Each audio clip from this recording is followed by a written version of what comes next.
kamu dan sediakanlah makanan baginya. Maka Tamar pergi ke rumah Amnon kakaknya yang sedang berbaring-baring. Lalu anak perempuan itu mengambil adonan, meremasnya dan membuat kue di depan matanya. Kemudian dibakarnya kue itu. Sesudah itu gadis itu mengambil kuali dan mengeluarkan isinya di depan Amnon, tetapi ia tidak mau makan.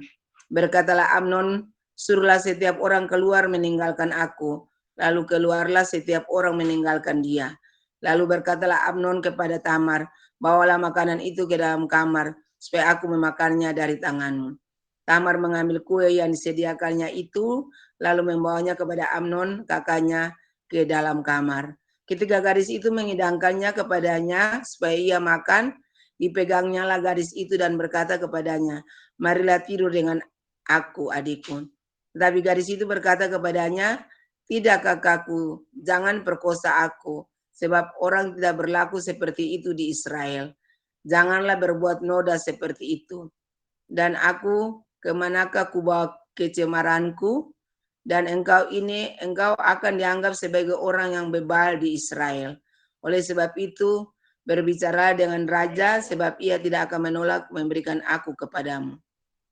Tetapi Amnon tidak mau mendengarkan perkataannya, dan sebab ia lebih kuat daripadanya, diperkosanya lah dia lalu tidur dengan dia. Kemudian timbullah kebencian yang sangat besar pada Amnon terhadap gadis itu, bahkan lebih besar benci yang dirasanya kepada gadis itu daripada cinta yang dirasanya sebelumnya.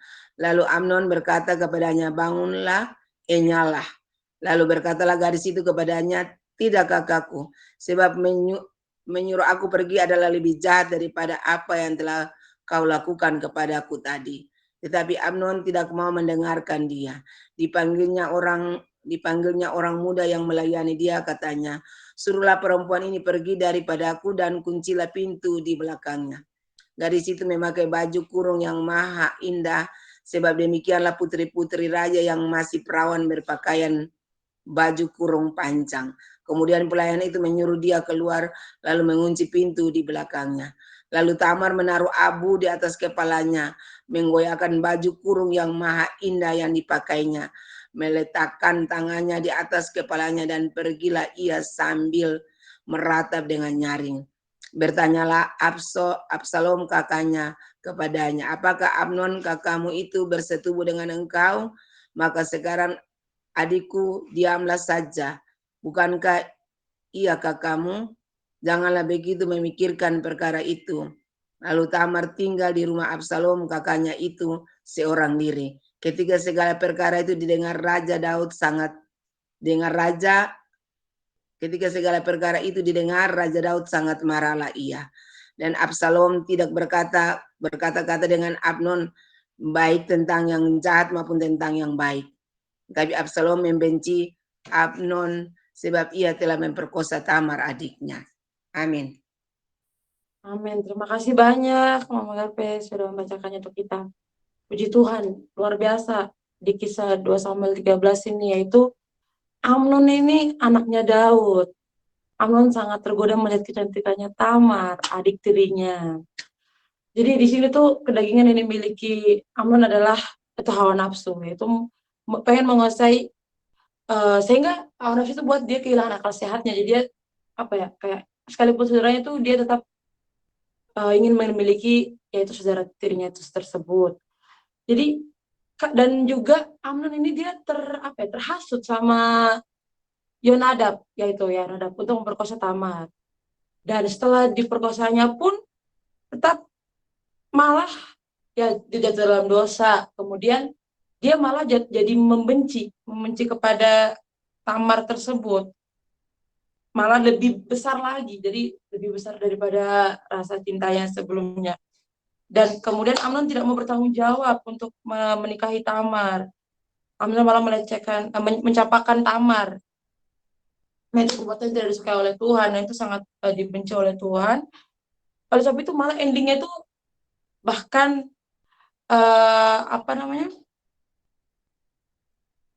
pada ayat yang nanti selanjutnya itu malah Amnon dibunuh dan Absalom melarikan diri. Dia tuh dari firman ini tuh benar-benar mengajarkan kita di mana kalau kita terpengaruh oleh keinginan kita terlalu uh, berapi-api untuk mendapatkan apa yang kita inginkan, itu bakal fatal.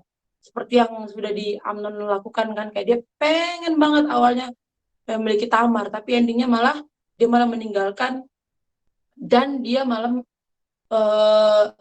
jadi benci, malah jadi itu ada perseteruan, pertikaian, jadi hawa nafsu, malah semua itu karena tidak hidup dalam roh, tidak dalam roh dan hidup dalam kedagingan, di mana dia mengikuti keinginan dagingnya dia, hawa nafsu dari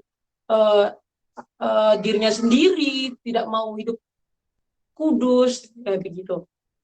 Nah, di sini tuh keinginan daging itu selalu bertentangan dengan keinginan roh. Gimana kita supaya cara kita tidak terintimidasi atau tidak mengikuti apa yang daging kita inginkan dalam daging kita, yaitu kita harus intim dengan Tuhan, sehingga roh Tuhan tuh memimpin seluruh hidup kita. Jadi saat kita melakukan sesuatu pun, saat kita mau melangkah pun, saat kita mau apapun yang kita lakukan, itu Tuhan yang atur langkah kita, mau kemanapun itu Tuhan menjaga kita. Apalagi untuk anak-anak muda khususnya, bahwa kita semua kita percaya bahwa saat kita menyerahkan hidup kita, saat kita hidup mau kudus, hidup mau benar-benar Tuhan ini Tuhan, aku mau hidup dalam apa yang Tuhan mau, itu Tuhan akan jagai kita, lindungi kita. Yang penting kita intim sama Tuhan, hubungan kita dijaga, mesbah kita juga kita perbanyak, jangan sampai bolong mesbah kita, pasal-pasal yang seharusnya kita baca yang 7 pasal setiap hari itu harus, jangan sampai bolong-bolong. Saya kalau seumpama tidak baca, itu pasti Tuhan tegur, mau itu sakit kepala. Coba pas sudah sakit kepala, aduh Tuhan terima kasih Tuhan, Tuhan Yesus baik, Tuhan Yesus sudah kasih ingatan juga untuk baca Alkitab.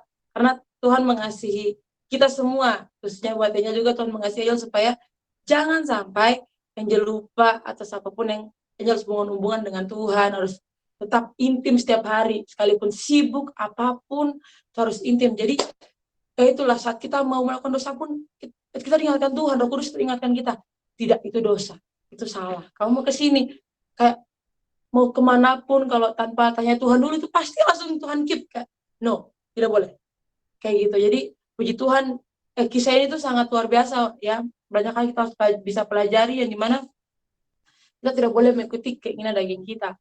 Keinginan daging itu susah sebenarnya untuk kita lepaskan, karena ya apa sih yang tidak enak di dunia ini kalau kita mengikuti keinginan daging, tapi lebih berharganya lagi kalau kita ikut Tuhan, yang dimana kita akan hidup kekal, kita akan dapat apa yang daripada Tuhan itu sendiri, dan apa yang Tuhan rancangkan kan bukan kebinasaan untuk kita semua, tapi keselamatan itu sudah berikan di kayu salib, yang penebusannya di kayu salib sudah kita rayakan kemarin, memperingati kematian Tuhan Yesus, yang dimana jangan sampai kita mendukakan hati Tuhan atau menyalibkan Tuhan untuk kesekian kalinya. Nah, kita tuh di setiap hidup pasti dia akan dihadapi dua aspek pilihan, hidup menurut daging, hidup menurut roh. Yaitu di Roma 8 ayat 5, mungkin satu orang bisa membacakannya. Roma 8 ayat 5.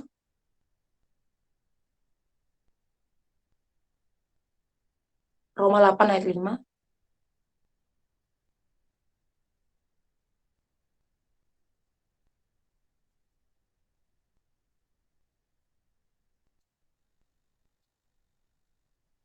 Halo?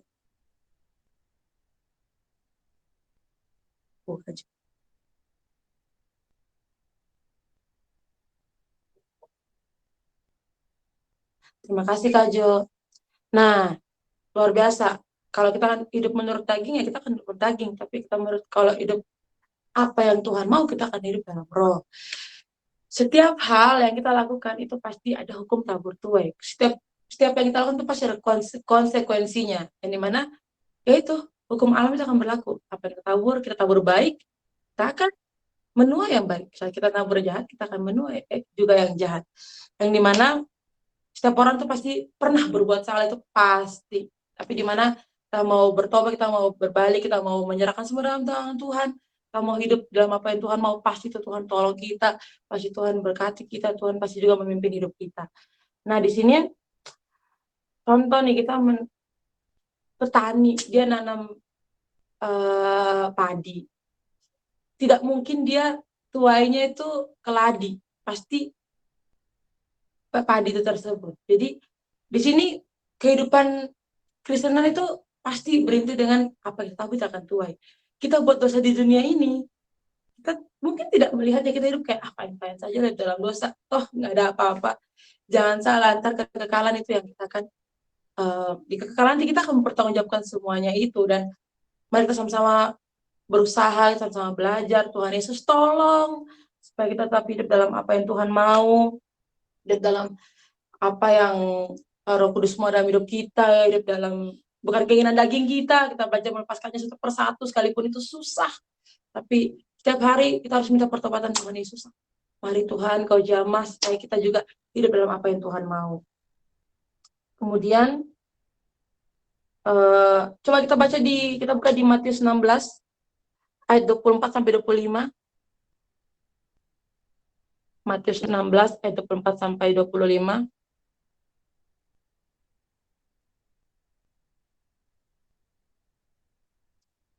Ini dibacakan ya, Matius 16 ayat 24 sampai 25. Lalu Yesus berkata kepada murid-muridnya, setiap orang yang mau mengikuti aku, ia harus menyangkal dirinya, memikul salibnya dan mengikuti aku.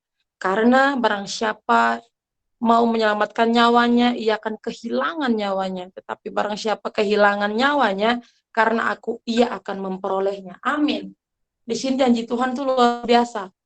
Memang betul, ikut Tuhan tuh tidak gampang. Pasti up and down-nya kita banyak, cobaan kita banyak, lingkungan kita juga mempengaruhi dan sebagainya. Tapi ya itu, dan Tuhan mau apa? Setiap orang yang mengikuti aku harus menyangkal dirinya. Menyangkal dirinya apa? Setiap kedagingan kita yang mau, aduh ini bagus untuk kita. Tapi kalau Tuhan tidak mau, kalau Tuhan bilang, Tuhan cut, tidak, ya harus ikut. Benar-benar harus hidup dalam apa yang Tuhan mau.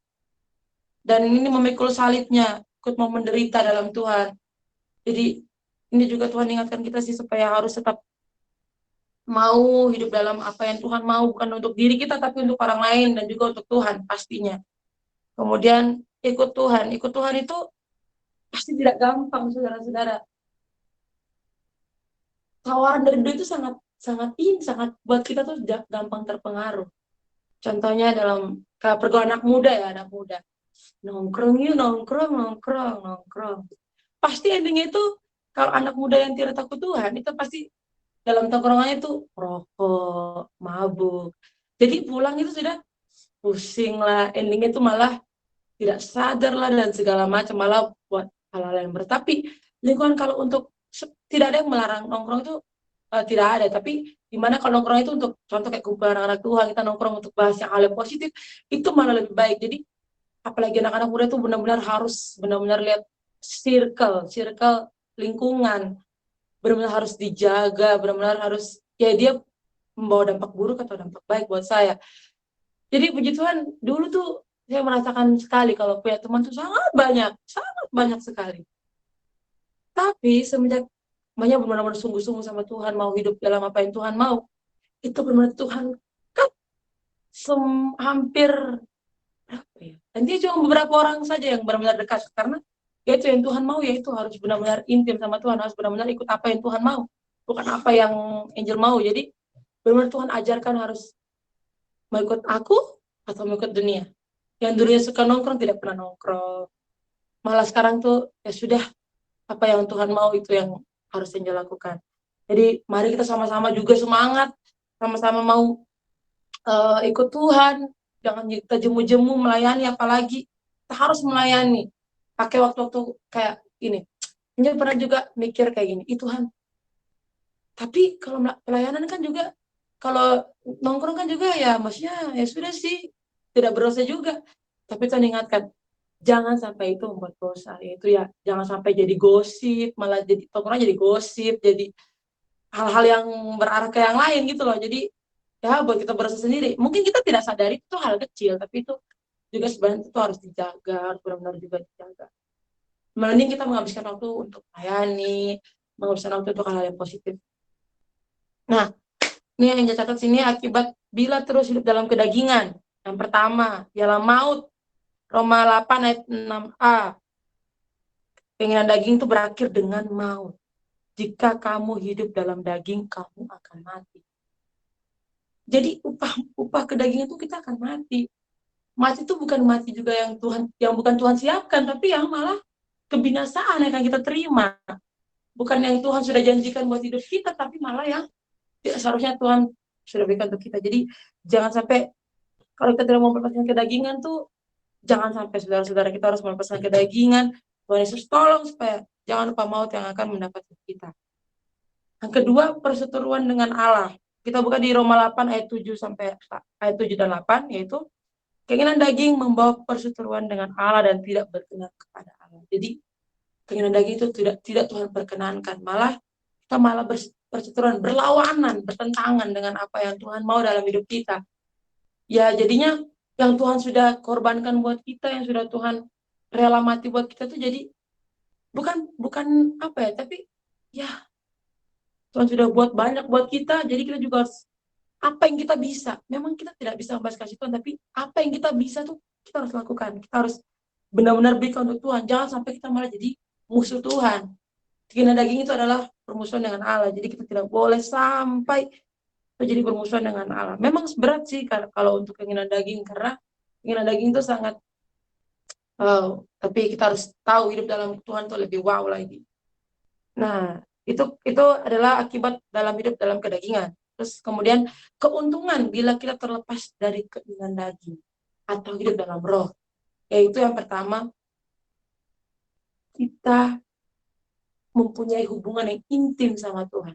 Kita punya jembatan yang dulu yang dari karena dosa udah renggang, jadi jembatan kita tuh jadi langsung menyatu lagi. Yaitu hubungan kita menjadi semakin erat dan semakin indah, yang dimana kalau kita jaga jam-jam doa kita malah melayani buat jiwa-jiwa, kita malah menyampaikan kasih Tuhan kemanapun kita berada, di selingkungan kita, teman-teman kita, saudara-saudara kita, mulai dari bukan hanya saat bertemu, tapi WhatsApp, story di Instagram atau Facebook, pakai untuk hal-hal yang positif, supaya banyak orang juga dapat merasakan kasih Tuhan juga. Yaitu kayak, ini suka banget buat story Instagram, kayak ayat gitu, kutipan ayat dari kayak Roma gitu. Jadi orang lain juga yang mungkin cuman iseng-iseng buka Instagram, mereka juga jadi, oh iya ya, ternyata Roma 5 itu kayak gini, jadi mereka juga terberkati.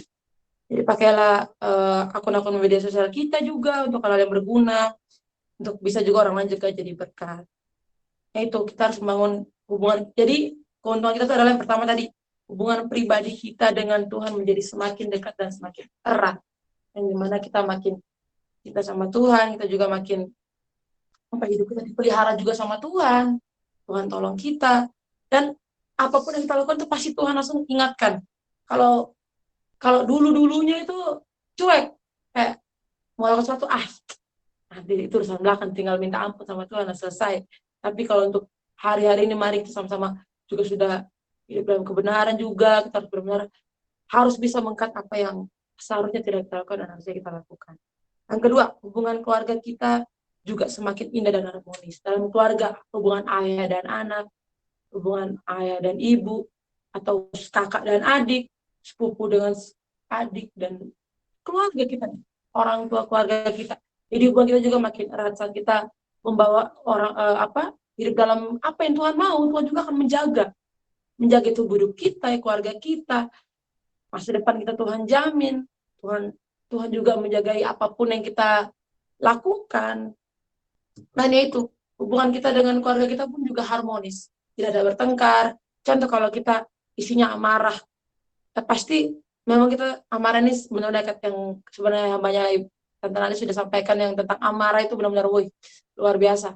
Kita juga jangan sampai marah sampai matahari tenggelam. Jadi kita harus benar-benar harus contoh kalau ada masalah atau apapun, selesaikan dengan cara baik, sekalipun itu rasanya kayak bodoh amat lah, itu kan harus sepele, dia yang salah bukan aku yang salah, tapi harus tetap minta maaf, harus tetap apalagi dalam keluarga, terus apalagi seisi rumah ya, itu harus benar-benar sekalipun itu susah, kita harus semangat, harus bisa menjaga hubungan kita juga. Jadi hubungan pribadi kita juga baik dengan Tuhan, hubungan keluarga kita juga baik, harmonis. Kemudian yang ketiga, ekonomi keluarga akan menjadi semakin baik. Jadi saat kita tidak melepaskan kedagingan kita, malah keuangan kita, Tuhan akan ekonomi kita, finansial kita, Tuhan akan lebih betterkan lagi.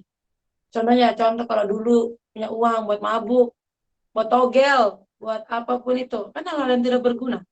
Contoh buat sekarang judi online, sekarang judi online tuh sangat banyak lagi viral kan, kita dapat uang, nanti dapat uang, money game dulu, itu benar-benar saudara-saudara saya punya kesaksian. Jadi waktu itu terpengaruh nih, itu belum, itu masih kuliah, hidup masih kayak aduh pengen uang.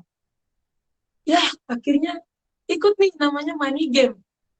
Kayak dulu project Kak Eca juga deh. Dulu banget tahun berapa masih kuliah. Kak, ini bener nggak sih Kak kalau nanti kita taruh uang segini dapat segini Kak? Kak Eca bilang, aduh nggak tahu ya Angel ya. Itu udah dulu banget deh. Kayak oke nggak tahu Kak Eca masih ingat apa enggak ya. Setelah itu ternyata tuh rugi saudara-saudara. Rugi itu bukan karena apa, tapi emang itu ternyata tuh money game. Jadi cuman namanya juga terpengaruh ya, keinginan daging terlalu kuat, pengen uang, pengen pengen biar dulu tuh pengen beli skincare, beli apapun itu kan, jadi lebih duniawi kita, terus malah kayak kalau menggandakan uang dengan secara singkat itu baiklah, nggak apa-apa, Tuhan nggak marah juga. Ternyata Tuhan hajar dengan cara apa? Memang tidak besar-besar amat sih, tapi ya tetap rugi. Puji Tuhan, ya itulah Tuhan Yesus menjaga anak-anaknya ya. Jadi dan Tuhan pun tidak mengizinkan saya untuk main itu tidak lama juga, hampir 2 minggu doang kayaknya. Dan akhirnya tuh game itu tiba-tiba hilang, kayak oh ini adalah pembohongan ternyata. Tapi ya itulah Tuhan Yesus tolong. Jadi sekarang sudah, kalau gitu sudah tahu. Jadi Tuhan Yesus juga menjaga kalau kita kalau kita melepaskan kedagingan, pasti ekonomi kita juga Tuhan pulihkan. Jadi uang itu tidak untuk yang tidak berguna, buat untuk foya-foya dan sebagainya, malah untuk memberkati orang lain. Kayak sekarang kalau ada pos-pos kan, kayak ada uang benih, buat perpuluhan, buat pembangunan. Tuhan tolong kita malah menyisihkan ke hal-hal yang positif. Terus keempat, bila keluarga kita sudah bahagia, maka dampaknya kepada keluarga lain. Jadi saat contoh nih kita sudah hidup kita sudah berubah, pasti sekeliling kita juga bisa lihat, ih dia sudah berubah ya, dulu dia kayak gini, dulu kayak gini. Malah orang tuh malah jadinya, ya ampun iya ya, sebenarnya bisa kita berubah karena ya itu bukan karena kita, tapi Tuhan Yesus yang mampukan kita. Dan itu juga bisa jadi dampak bagi orang lain, bisa jadi berkat juga bagi orang lain sekeliling kita, teman-teman kita, keluarga kita khususnya. Nah, yang keempat, bila keluarga kita sudah yang kelima, sekeliling akan beroleh kasih dan perhatian dari kita. Jadi kalau kita bisa jadi berkat yang tarikan sekeliling kita, kalau kita bisa jadi berkat buat orang lain, berarti kita sudah bisa, bukan memikirkan diri kita sendiri, tapi buat orang lain. Dan kayak yang dialami sekarang, kesaksian yang sedikit, dulu ya tuh buat uang itu buat diri sendiri. Jadi kalau dapat, sudah tak planning A, B, C, D, E, udah pasti tuh, udah clear. Tapi kalau sekarang, kayak Tuhan sudah ingatkan, belum juga dapat uang itu, kayaknya belum sampai. Udah ingatkan A, B, C, D, itulah benar-benar firman bulan lalu memang benar-benar luar biasa, yaitu mengelola keuangan dalam kebenaran. Jadi benar-benar juga, oh iya Tuhan ya, harus mengelola keuangan dalam kebenaran. Jadi tidak menyalahgunakan uang juga, tapi malah menjadi berkat bagi sekeliling, jadi dampak buat orang lain. Sekalipun itu tidak, mungkin itu firman Tuhan pada hari ini, yaitu tentang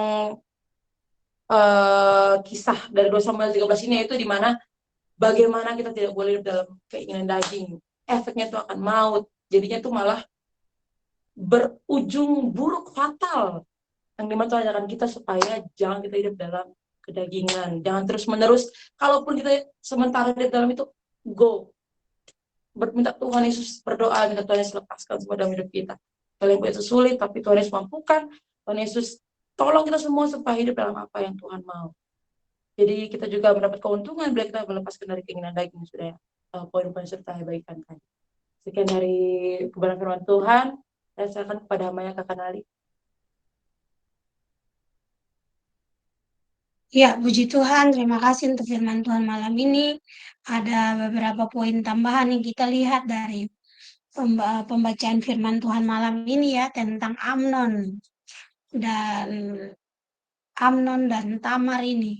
Yang pertama belajar dari Amnon itu adalah jangan pernah suka mengingini. Karena kalau kita punya roh mengingini ini adalah kedagingan.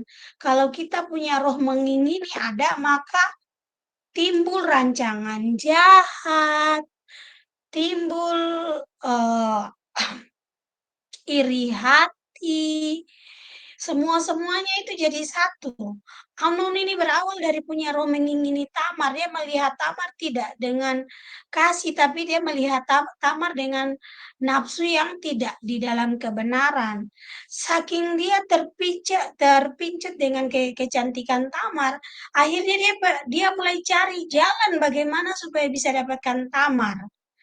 Nah, ada Yonadab di sana sepupunya dia. Akhirnya Yonadab yang kasih jalan buat dia. Akhirnya dia menghalalkan segala cara untuk bisa mendapatkan Tamar dengan ajaran dari Yonadab. Ide yang dari Yonadab. Jadi yang pertama dalam hal kedagingan, mari jangan suka mengingini. Cukupkan diri dengan apa yang ada. Hukum Taurat, dalam 10 hukum Taurat, dikatakan bagian-bagian terakhir itu jangan mengingini barang sesamamu, jangan mengingini sesamamu manusia. Jadi mari belajar mensyukuri apa yang kita punya. Mungkin yang kita punya tidak seperti orang lain. Orang lain punya masih banyak, masih bagus. Tapi ketika kita mensyukuri, orang punya sebanyak apapun akan juga merasa bahwa mereka lebih bahagia daripada kita karena kita mensyukuri apa yang kita miliki. Jadi itu poin pertama belajar dari Amnon. Poin kedua belajar dari Amnon adalah jangan salah bergaul. Amnon berteman baik dengan Yonadab dan Yonadab membawa Amnon ke dalam musibah. Yonadab membawa Amnon kepada musibah.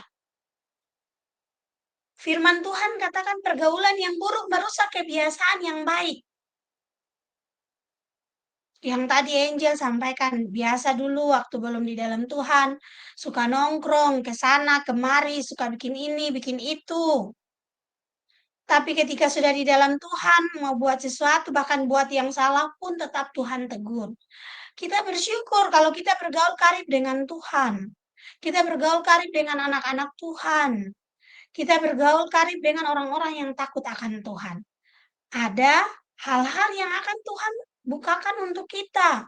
Bahkan hal-hal yang buruk, hal-hal yang jahat sekalipun mau terjadi. Pagar perlindungan Tuhan sudah dibangun atas kita, dalam kita, sehingga hal-hal yang buruk yang mau terjadi dalam kehidupan kita sudah Tuhan halau. Sudah Tuhan singkirkan sehingga hal-hal buruk itu tidak bisa terjadi. Jadi mari pilihlah orang-orang yang tepat untuk kita berbagi. Kalau tidak merasa tidak percaya dengan orang, mari duduk di kaki Tuhan dan curhat sama Tuhan. Tuhan banyak hal yang ingin saya ngomong, mulai dari 1, 2, 3, 4. Mungkin Tuhan tidak serta-merta langsung menjawab. Tetapi dengan kita menyampaikan kepada Tuhan, ada sesuatu yang terlepas dari diri kita. Ada sesuatu yang membuat kita lega. Walaupun kita belum menerima sebenarnya, kita merasa bahwa sudah selesai. Sudah selesai. Karena Allah kita itu Allah yang hidup dan dia merespon apa yang kita sampaikan. Jadi Amnon terjebak dengan pergaulannya sendiri. Karena yang dia ingini tadi, saking mengingininya. Dan yang ketiga kita belajar dari Amnon apa? Tidak bertanggung jawab. Sesuatu yang kita dapat dengan cepat, kita akan buang juga itu akan hilang juga dengan cepat. Sesuatu yang kita dapat dengan cara yang tidak benar, itu akan hilang juga dengan cepat. Saudara lihat, awalnya Amnon sangat jatuh cinta sama Tamar, sampai sakit. Sudah dapat Tamar, Tamar tidak mau pulang, Tamar mau dengan dia usir Tamar. Kenapa? Karena dia mengingini, dia dapat dengan cara yang tidak benar, dia buat dengan begitu cepat kejahatan dia, akhirnya terlepas juga dengan hal yang jahat. Akhirnya terlepas dalam diri dia. Rasa cinta berubah dalam waktu seketika menjadi rasa benci. Nah, anak-anak Tuhan, mari makanya saya selalu bilang hargai proses. Proses itu pendewasaan iman. Proses itu membuat kita bisa punya pengharapan dan orang yang berpengharapan itu dalam firman Tuhan katakan bahwa dia dikuduskan oleh Tuhan, dia disucikan oleh Tuhan. Semalam saya bilang buat Bapenlo, waktu Bapenlo sharing dengan saya bilang Bapenlo, pergumulan kita banyak. Pergumulan kita sangat banyak, beban kita banyak. Tapi kalau kita lihat kembali, kita dulu diam, kita tenang, kita pandang kembali, kita lihat kembali. Apakah Tuhan tidak bergerak? Tuhan tidak bertindak? Tuhan tetap bertindak. Memang pergumulan kita belum terjawab. Sepertinya ada yang salah. Tetapi setelah kita selidiki tidak ada yang salah. Semua sudah jalan sesuai schedule. Kalau begitu tenang saja, ikuti alurnya Tuhan saja. Ikuti waktu mainnya Tuhan, tanda mainnya Tuhan. Minta Tuhan berikan kita kesetiaan saja. Bapak lo bilang, iya Kakak Nazet, percaya. Saya percaya Tuhan pasti bertindak untuk kita. Ini masalah waktu. Dan kita diajar Tuhan mengikuti waktunya Tuhan. Jadi mari belajar dari Amnon. Sesuatu yang kita dapat dengan cara yang tidak benar, itu akan terbuang juga dengan percuma. Itu akan terbuang juga dengan sia-sia. Tapi kalau kita dapat dengan sesuatu melalui sesuatu yang proses yang sulit, kita akan menghargai itu. Kita akan menghargai, oh iya saya dapat ini tidak gampang. Saya butuh perjuangan, saya bergumul, saya melewati masa-masa sulit, saya mengalami beberapa kali kegagalan, saya mengalami banyak kali orang memuji-muji saya, orang bangga dengan saya, tetapi orang tidak tahu bagaimana saya jatuh bangun di dalam proses-proses ini. Jadi, kalau kita punya kedagingan seperti Amnon, berarti yang dihasilkan adalah kebinasaan. Pertama, jangan mengingini. Yang kedua, jangan bergaul salah orang. Dan yang jangan bergaul dengan orang yang tidak takut akan Tuhan. Dan yang ketiga, mari belajar bertanggung jawab. Kalau ini masih ada di dalam diri kita, saya bersaksi Bapak Ibu hari Sabtu kemarin, saya diundang sama pasang suami istri teman saya. Dia undang saya dan suami untuk makan di gospel. Saya lihat jam, sudah mau jam saat teduh. Lalu saya mau WA dia sudah foto. Usi datang sudah, saya dan istri sudah menunggu. Lalu waktu saya dan suami mau keluar, hujan paling besar. Hujan paling besar, lalu saya bilang, aduh jangan pergi lagi, sudah mau makan apa juga di gospel, kekenyangan juga, saya berpikir seperti itu. Tapi tiba-tiba Tuhan tegur saya, pergi, kamu sudah janji sama dia, kamu harus bertanggung jawab. Lalu saya bilang, aduh Tuhan, saya pikir dia bercanda, ternyata betul ini. Iya, kamu sudah janji sama dia bahwa iya nanti kalau ada waktu kita makan di gospel, dia dan istrinya sudah pergi di sana, sudah tunggu di sana, kamu dan suami juga harus pergi. Puji Tuhan, saya dan Bapak Ai akhirnya pergi dalam keadaan hujan. Waktu hujan-hujan itu kami pergi. Sampai di sana dia paling senang. Dia bilang, aduh Nali, saya sudah pikiran, aduh Tuhan kayaknya hujan ini Nali, dan suaminya tidak datang. Saya pandang dia bingung-bingung, kami duduk. Lalu saya tanya dia gini, ada acara apa? Tumben-tumben kamu undang saya dan suami. Tidak, saya ingin sekali makan malam bersama. Saya bilang, kayak orang-orang barat saja. Saya bilang dia begitu, dia tertawa. Lalu akhirnya kami duduk, makan dalam hati saya, Tuhan saya ngomongnya apa? Saya bicara tentang apa Tuhan? Tuhan saya bicara tentang apa? Lalu Tuhan bilang begini, "Kalau kamu ngomong tentang kebenaran, dia hanya akan memandang dan dia tidak akan mengerti. Ceritakan saja kebaikan-kebaikan Tuhan dalam hidupmu." Lalu akhirnya saya dan suami duduk, lalu kami cerita-cerita. Saya ceritakan kebaikan-kebaikan Tuhan. Saya bilang di kantor seperti ini, pekerjaan seperti ini. Ya basa-basi yang menurut saya juga ya ampun, sangat menyita waktu dan saya lihat-lihat, aduh Tuhan saya mau jamah dia puas hati supaya habis makan langsung pulang saja sudah Tuhan. Aduh Tuhan tolong saya, dalam hati saya terus seperti itu.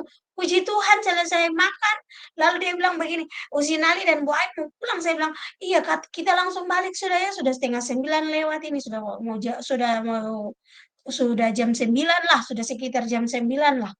Lalu dia bilang, "Iya kita bubar sudah, anak saya juga sendiri di rumah." Akhirnya kami pulang, puji Tuhan saya masih dapat ikut saat teduh. Di situ saya belajar apa? Firman Tuhan katakan anak Tuhan itu berpegang kepada janji walaupun rugi. Saya pulang malah saya bilang, "Ih Tuhan, aduh siapa siapa siksa untuk ke gospel hujan-hujan." Puji Tuhan kami pulang sudah tidak hujan lagi, semua sudah cuaca sudah bagus semua. Tapi di situ sebenarnya Tuhan puji saya, bagaimana saya berpegang kepada janji walaupun rugi. Bagaimana saya tetap bertanggung jawab dengan, bercandaan saya, lalu saya bilang buat dia waktu mau pulang, "Lain kali kalau bercanda, saya tidak mau bercanda lagi karena saya pikir kalau bercanda ternyata kamu ambilnya serius." Maka dia bilang, Tidak sebenarnya bukan masalah bercanda, sudah lama saya ingin mentraktir Usi sama Bu Ai, puji Tuhan hari itu Usi, pancing, saya bilang, "Ah, ini sudah waktunya." Saya langsung atur waktu. Saya diam dan saya kaget, saya senyum-senyum, saya bilang, "Iya, Tuhan lain kali saya tidak ngomong-ngomong sembarang lagi sama dia, kalau ada bercanda-bercanda apa, jangan-jangan saya bercanda dia kira betul dia bawa lagi buat saya, bahaya ini." Sama seperti tadi Kakak email, telepon, "Kakak Nali kami mau kirim, snack untuk syukuran Bapak Ongki." Saya kaget, saya bilang, "Aduh saya cuma bercanda saja tadi malam ini sama-sama semua kita di saat teduh, akan bersyukur karena Bapak Ongki sudah tiba di, eee, Masohi dengan selamat." Suami saya tertawa-tertawa, suami saya bilang, "Nanti habis itu Usi Ina lagi, selesai ujian Usi Ina telepon, 'Nali kalau Usi Ina telepon saya tidak tolak.'"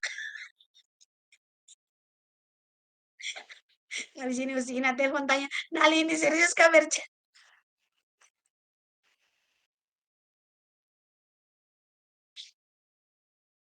Jadi Bapak Ibu memang betul sebagai anak-anak Tuhan kita harus belajar bertanggung jawab dengan apa yang kita lakukan. Jangan sampai kita lari dari yang namanya tanggung jawab kita. Jadi puji Tuhan, terima kasih Angel, itu kebenaran firman Tuhan yang sudah disampaikan oleh Angel tadi. Kalau kita main dengan keinginan daging, hasilnya ya seperti yang tadi sudah disampaikan oleh Angel untuk kita semua.